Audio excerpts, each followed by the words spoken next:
Rendben, mindenki azt hitte, hogy... Hát ez hülyeség volt, mindegy. Oké. Harry! Indulsz a léghajóval? Igen, azt hiszem. Milyen a helyzet a bázison? Rossz, nem tudom leállítani a láncreakciót. Akkor tűnjetek onnan. Oké, elvittem Ronald Rexet a börtönbe. Mi van a léghajóval? Mindjárt becsapódik a hegybe, Harryvel a fedélzeten. Mi?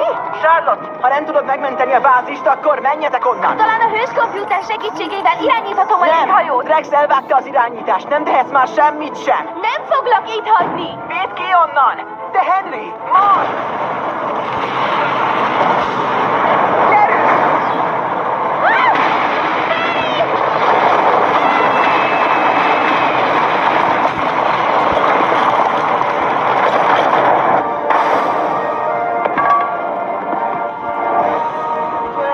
Na ez most nem annyira jó!